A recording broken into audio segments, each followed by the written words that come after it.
សូមស្វាគមន៍បងប្អូនដែលចូលមកកាន់ការផ្សាយរបស់នាងខ្ញុំថ្ងៃនេះសូមពំនាំក៏ដូចជាបង្ហាញនៅអាហារដ៏ឈ្ងុយឆ្ងាញ់និងមានឱជារសហើយក៏មានតម្លៃថ្លៃដើម្បីចែកជូនបងប្អូនទាំងអស់គ្នាជាពិតប្រាកដណាស់បងប្អូនទាំងអស់គ្នាប្រកាសជាធ្លាប់សាកល្បងក៏ដូចជាញ៉ាំនៅម្ហូបអាហារមួយប្រភេទនេះជាហូរហែរួចមកហើយក្នុងវីដេអូនេះនាងខ្ញុំមិនមានចេតនាចង់បង្អួតអាហារឆ្ងាញ់ៗអាហារថ្លៃៗអាហារល្អៗទៅកាន់បងប្អូនទាំងអស់គ្នានោះទេគ្រាន់តែចង់ធ្វើវីដេអូដើម្បីអរគុណដល់ម្ចាស់ sponsor ដែលខំធ្វើអាហារនេះយកមកឲ្យនាងខ្ញុំដល់ផ្ទះហើយឧបសគ្គសម្រាប់អាហារមួយនេះគឺវាមានច្រើនមិនតិចទេដំបូងម្ចាស់ sponsor គាត់ត្រូវជិះម៉ូតូយ៉ាងវែងឆ្ងាយអន្លាយទៅដល់ទីរួមខេត្តកែបដើម្បីបានទិញម្ហូបអាហារដ៏មានឱជារសឈ្ងុយឆ្ងាញ់ស្រស់ៗនិងថ្មីៗដែលមានរសជាតិផ្អែមបន្ទាប់មកទៀតក៏បានធ្វើដំណើរទៅលេងសប្បាយជាមួយនឹងទឹកសមុទ្រផឹកទឹកសមុទ្រ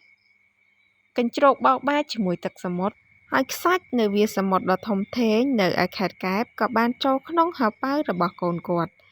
ហើយហោប៉ៅនោះក៏បាននាំយកសាច់មកដល់ទីរួមខេត្តតាកែវដែលជាស្រុកសំរោងបងប្អូនទាំងអស់គ្នាបន្ទាប់ពីមកដល់ផ្ទះភ្លាមមិនប្រញាប់បង្អង់យូរទេក៏បានធ្វើនៅមុខម្ហូបមួយនេះដែលមានឈ្មោះថាឆាមីស៊ូជាមួយនឹងបង្គា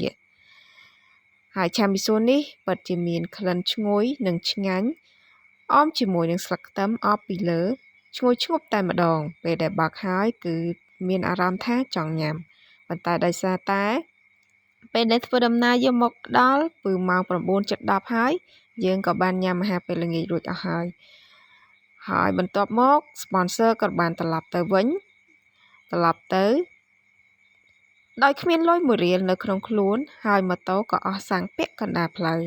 ពិតជាមិនធម្មតាមែនសូមអរគុណ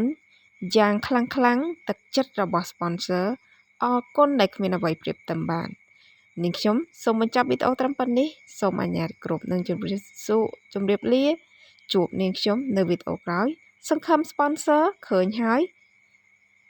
នឹងបានយកម្ហូបអាហារនេះមកឲ្យនាងខ្ញុំនៅលើក្រោយទៀតបាយបាយ